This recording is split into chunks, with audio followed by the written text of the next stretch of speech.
back up here.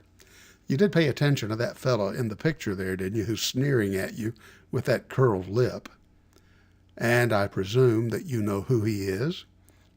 And if you don't, his name is Elvis Presley, perhaps one of the greatest entertainers in all of mass media history.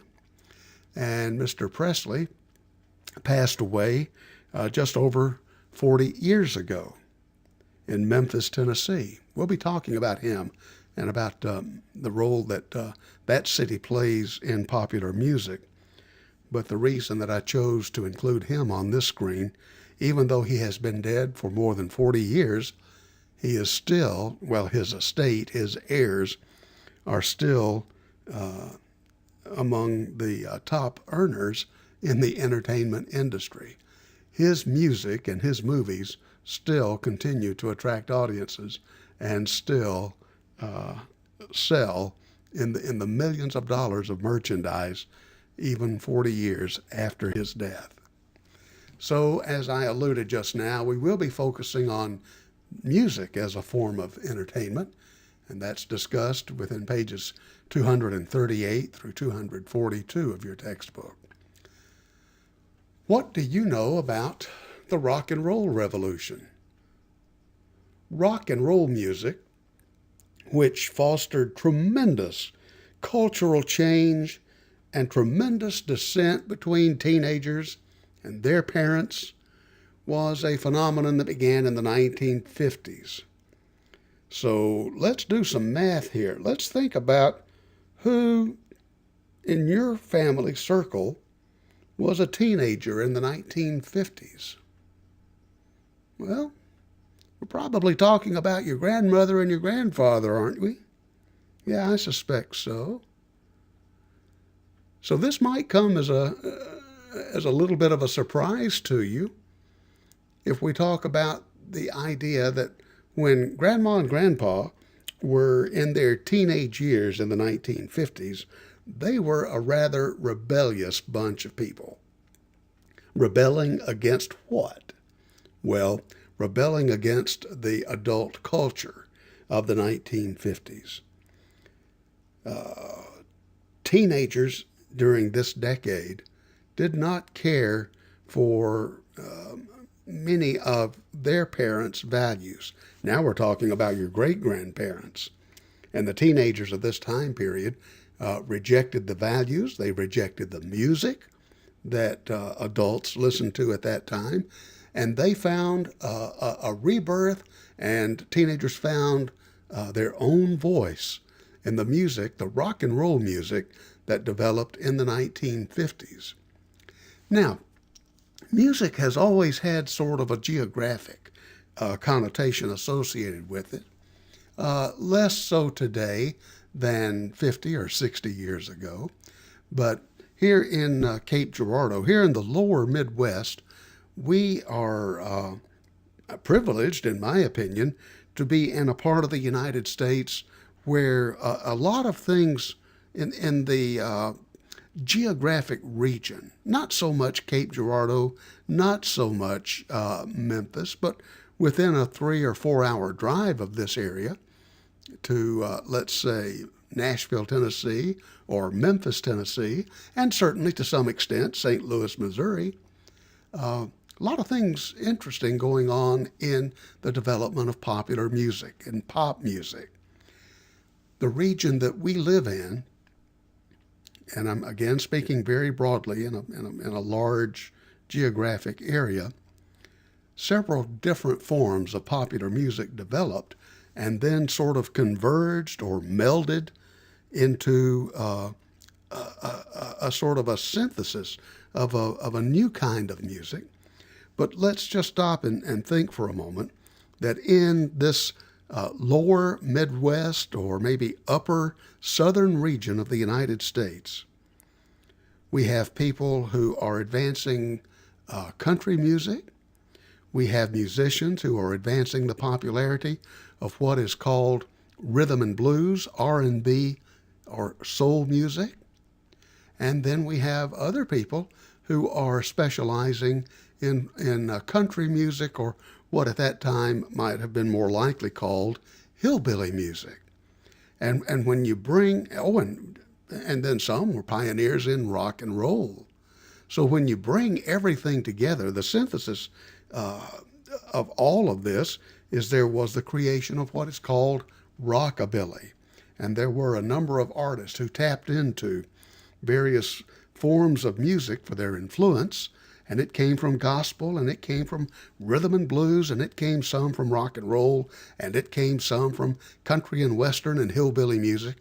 And the amalgamation of this led to a really, really exciting, for teenagers of that time, an exciting new form of music. And Elvis Presley, along with several others, were right there at the forefront of all of this popular music. Elvis Presley was a truck driver who came out of Tupelo, Mississippi into Memphis, Tennessee. And the person who helped Elvis to achieve his early fame is a gentleman by the name of Sam Phillips. Sam Phillips owned and operated the Sun Recording Studio in Memphis, Tennessee. He was the first to sign Elvis Presley, and the early hits of Elvis were those that were produced by Sam Phillips and recorded at his Sun studio. Check your textbook for additional information about this, and I'll have more to say about Memphis and its role in the pop music culture as we work our way through the chapter. Now, here's a question for you. Have you ever been to Helena, Arkansas? If we were to go to downtown Cape, hop on a riverboat, and sail down the Mississippi, 3 hours south of here, we would arrive in Memphis, Tennessee. And then if we continued sailing or cruising down the Mississippi for maybe another 30 or 45 minutes, we would arrive in Helena, Arkansas. Much the same way that Cape Girardeau has a river wall to protect against flooding by the Mississippi, so does Helena, Arkansas. Helena is not quite as large a city as Cape Girardeau is, but it does have a tremendous place in the history of pop music, particularly when it comes to rhythm and blues. And so if you go to downtown Cape, take a look at our river wall, you'll see a number of prominent historic Missourians who are depicted there from all across the state. You take a look at the flood wall that protects Helena, Arkansas from Mississippi River flooding, and you'll see the portraits of a number of important both white and black musicians who come from that general area and helped to propel that portion of Northeast Arkansas into prominence in the pop music scene. Now, there is a museum of types in downtown Helena. It's called the Delta Cultural Center, and I had the opportunity to visit there several years ago. This photo that you see on the screen, as well as the next, 3 or 4 photos, are snapshots that I made during my visit to this cultural, to this cultural center or this museum. And you can see some of the artifacts that are on display here. I think it's really important that we make note of the fact that this museum celebrates the achievements of both black and white artists. And one of the real phenomenons to come out of the rock and roll era beginnings of music in the 1950s is the fact that this style of music that is converging into rockabilly helps to bring both races together. And again, I'll have a little bit more to say about that in just a moment. Cool looking guitar that belongs to the R&B musician Albert King. I just thought that that might be an interesting photograph for you to take a look at. And then here's the photograph of a sign for a radio broadcast that has been made over a Helena, Arkansas radio station continuously, Monday through Friday, for about 70 years now. The program is called the King Biscuit Flour Hour, King Biscuit Time, and it's sponsored by a company that makes King Biscuit flour. It's a broadcast that today originates from a radio studio that is located in this museum for about 30 minutes each day, shortly after noon, from this broadcasting studio right here. The local disc jockey who has been playing the R&B artist, the rhythm and blues artist who made the Helena, Arkansas region famous, has been playing, well, you can see over on the lower right-hand side, a turntable, and then above that you see CD players. So playing both vinyl and digital recordings of these artists that have helped to propel the Helena, Arkansas area into such prominence in recorded music. Here's a closer and opposite view from what you were looking at a while ago, and you'll see the logo on the wall for King Biscuit Time.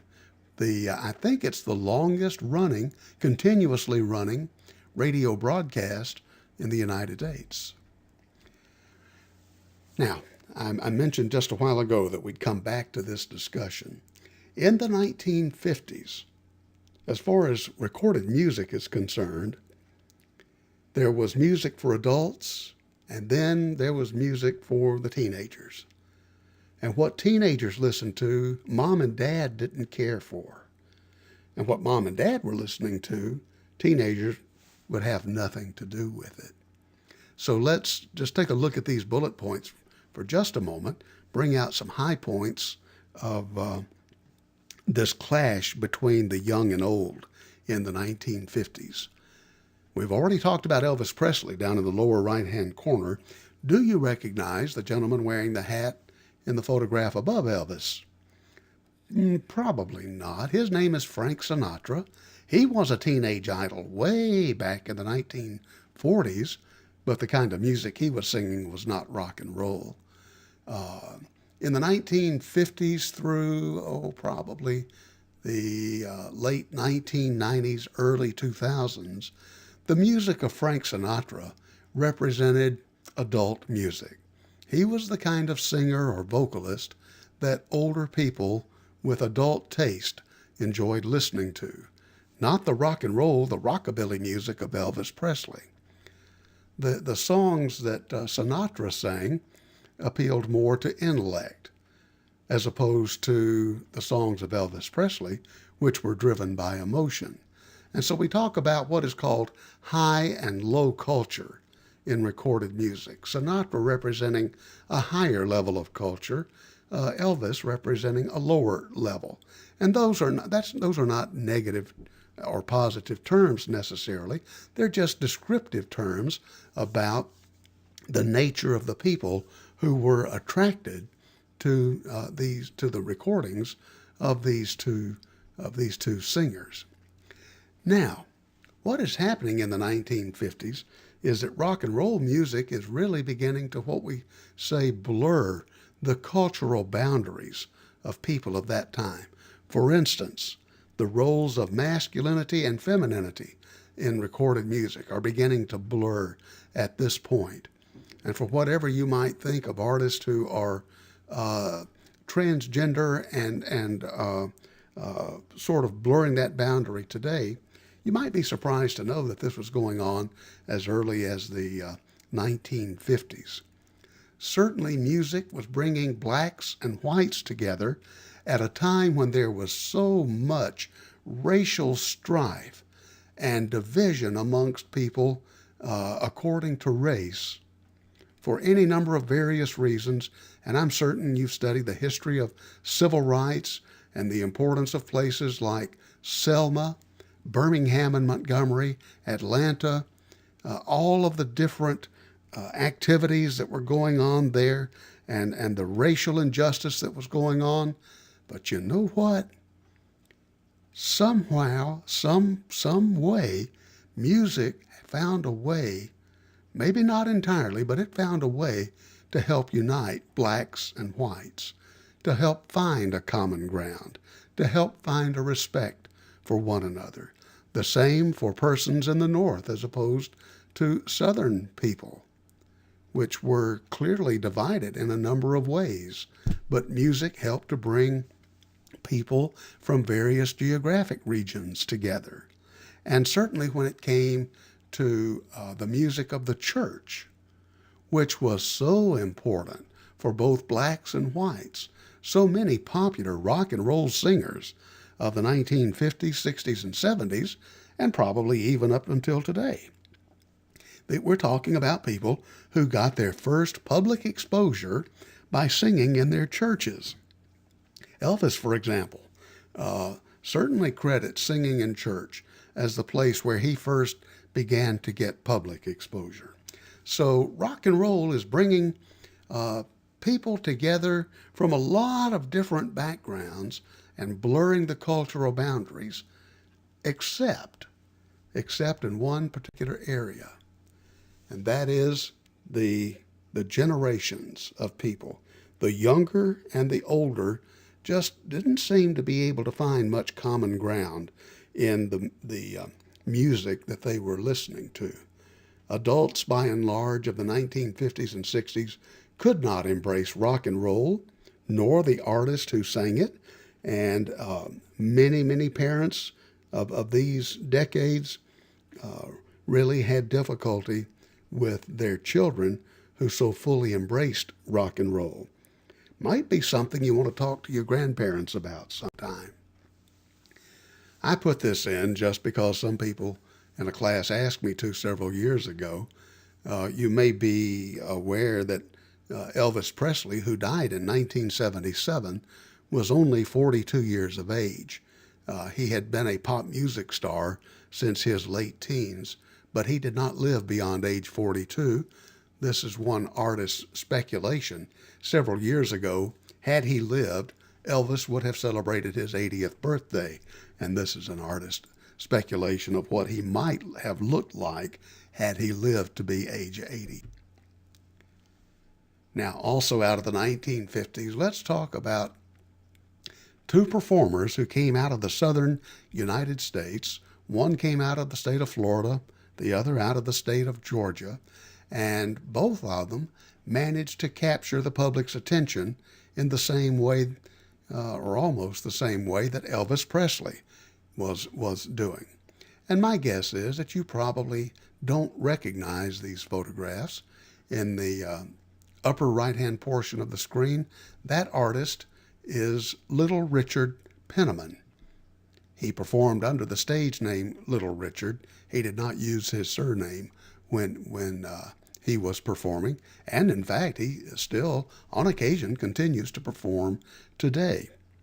And then the person you see pictured in the lower right-hand corner is a gentleman from Florida by the name of Pat Boone.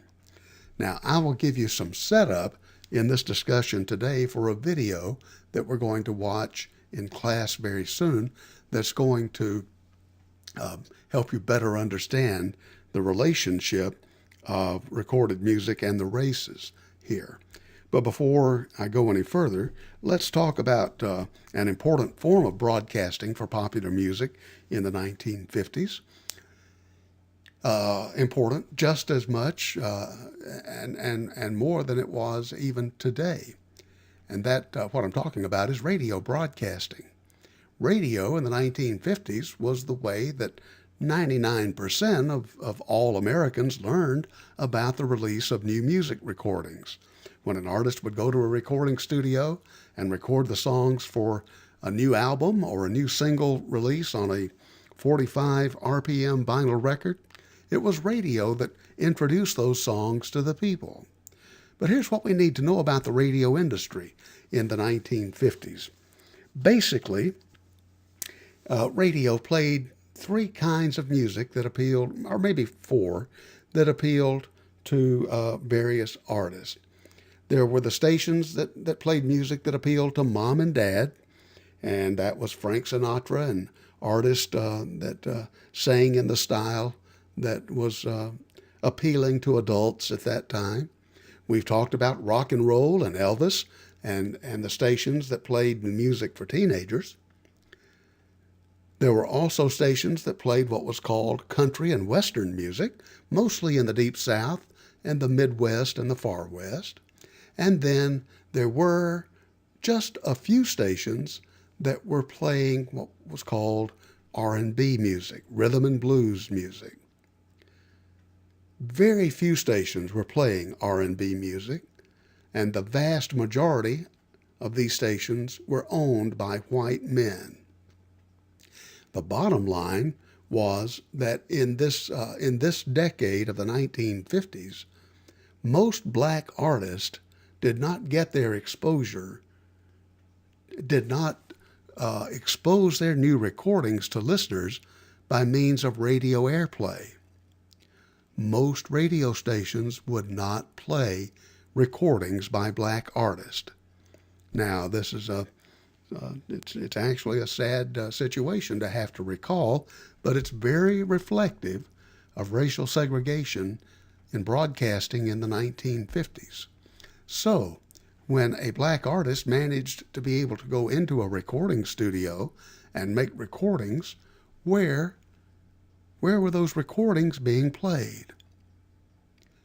And in almost all instances, those recordings were being played not over radio stations, but being played over jukeboxes in little nightclubs that are called juke joints, mostly visited by black people, mostly by people who labored all day, many of them in the cotton fields of the Mississippi Delta region, and who, for entertainment, people who were not able to hear their favorite artist records on the radio would gather in the juke joints and slip a nickel or a dime into a jukebox to hear the music of Little Richard or any one of a number of popular R&B artists.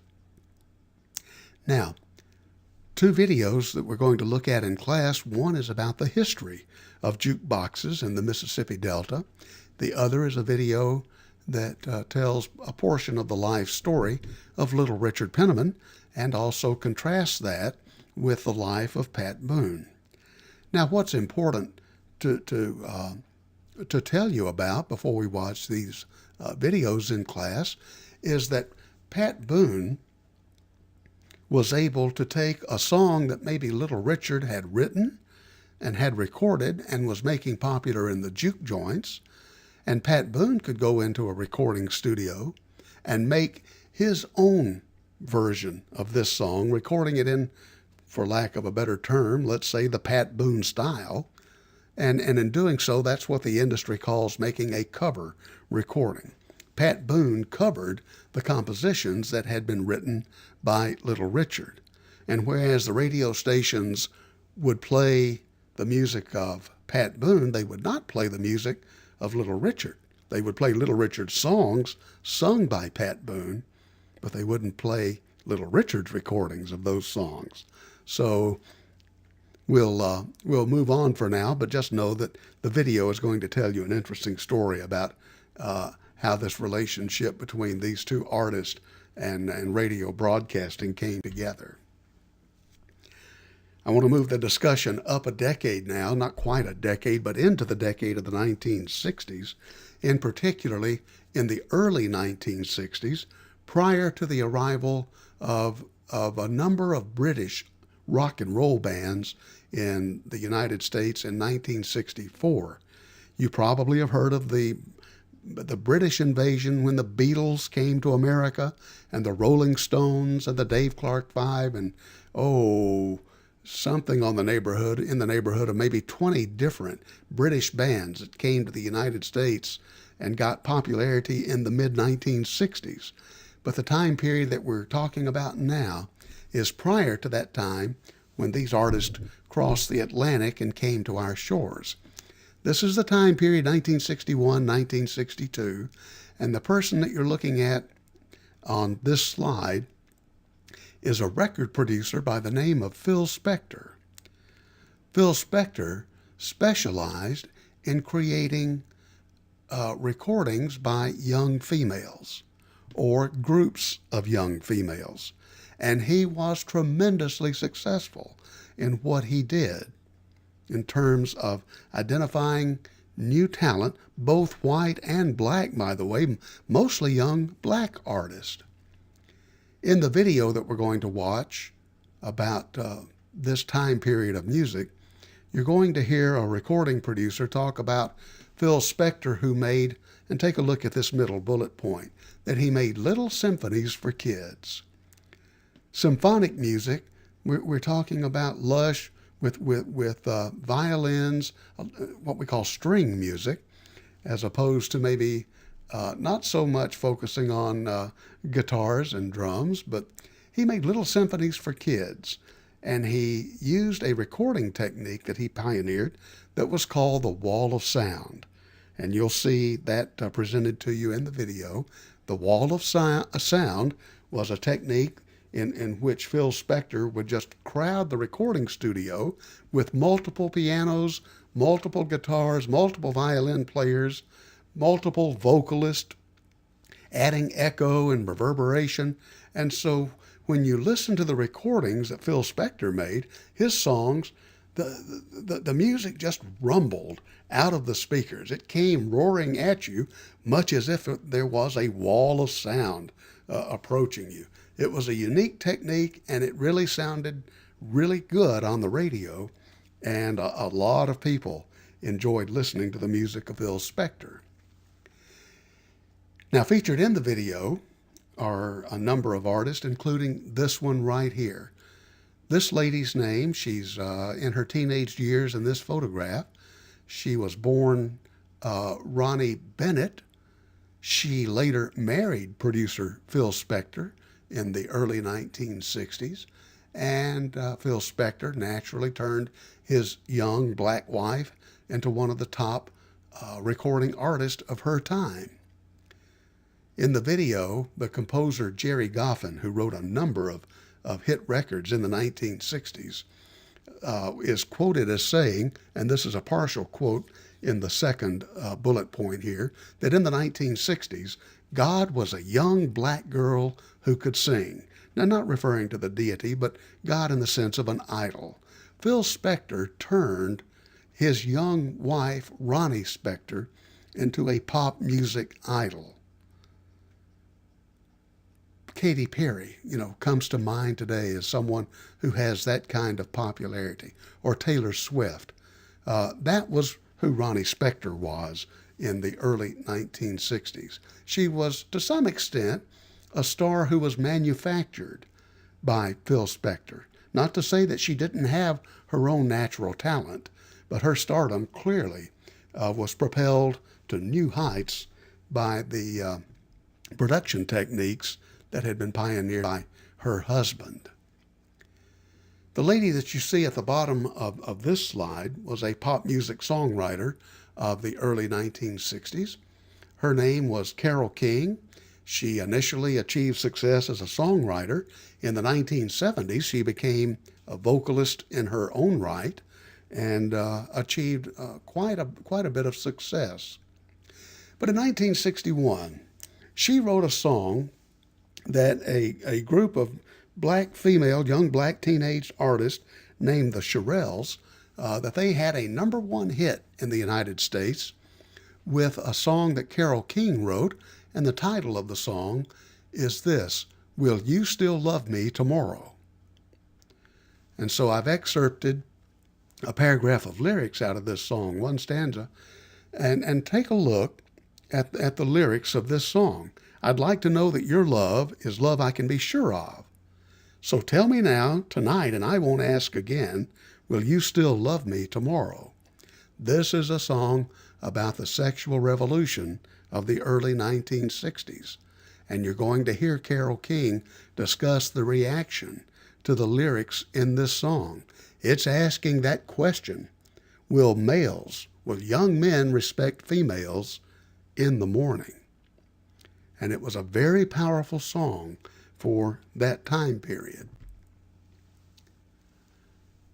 Also, this link that you see in the slide, unfortunately, is not a clickable link in the video, but I will show you. Phil Spector has had an interesting career and still around today, but not doing maybe what you would expect he had done before with his success in the recorded music industry.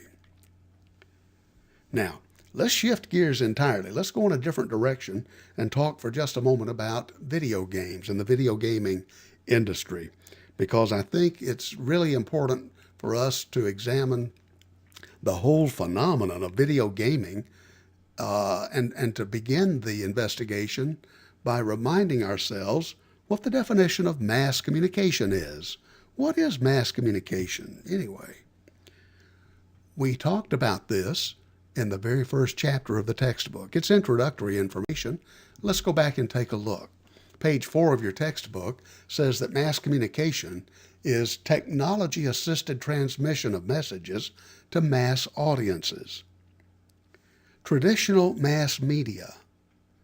We look at this as mostly a one-way type of communication process in which message content could be informational, could be educational, could be entertainment, in which the technology of the time, maybe it's ink on paper, maybe it's electric transmission through the airwaves, maybe it's digital transmission over the internet, using technology to distribute messages, mass media content to large audiences.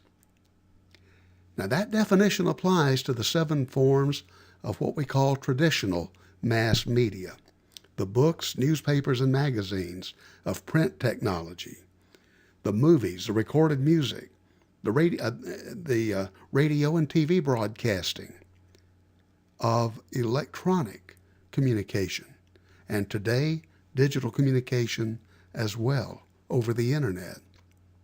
And so the real question that gets raised in this chapter of your textbook is, have we gotten to that point in the history of video games and the practice of video gaming to say that now we have a new form of mass communication to add to the list? Does video gaming belong in this discussion about mass communication because of the way that it relies on technology?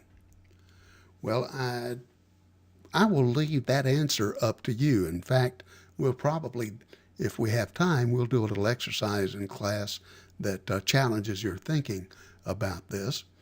But the fact of the matter is, there are a number of things happening in video gaming today that help help us to understand that now more than ever, gaming can satisfy the definition of what is mass communication. And again, I have a video about this that we'll spend a little time watching, but there are some characteristics about the way that video games work, about their availability, and about how we as society, as groups of people, can play video games. And the fact that now more than ever we're finding advertising messages within games. And so there's several important topics, several important issues that we need to examine.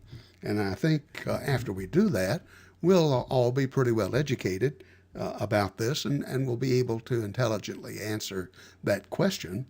Do video games now join the 7 traditional forms of communication as legitimate forms of the mass media?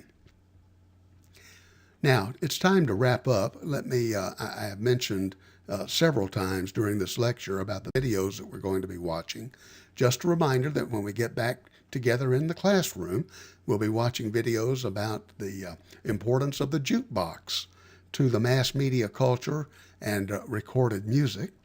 We'll see a short documentary about the life of B.B. King, the great blues artist who came out of the Mississippi Delta, and his early achievement, his early popularity would never have occurred had it not been for jukeboxes being played in the juke joints, in the little bars in the Mississippi Delta that played the records that B.B. King had recorded. Here's a picture, we'll wrap up on this, a picture of me made several years ago. And I'm standing at the entrance to the Stax record company, the Stax recording studio in Memphis, Tennessee. And one more time, I'll mention that we have a video about Stax that we'll be watching. It's a really interesting story about a record label, about a recording studio that was in its heyday in the 1960s and 1970s, and at times when racial relations in Memphis, Tennessee, this is the city, by the way, where Dr. Martin Luther King Jr. was assassinated in 1968. And of all the troubles, the race riots and the racial troubles that were going on in this city and other cities, not only in the South, but all across the country. And yet here's this recording studio where blacks and whites find common ground, find commonness, and find the ability to work together and to respect one another. And it's a really amazing story. So we'll wrap up for today on that note. And I'll just remind you that we'll be watching a video about this when we get together in class. Hey, I hope you find Chapter 9 to be a really fun chapter. We all enjoy entertainment. We've put most of our focus in this chapter on recorded music and on the question about video gaming, but we still have yet chapters about radio broadcasting and TV and the movies coming up, and so all of this will fold together into our discussion about entertainment. I appreciate your attention, and I hope you enjoy it.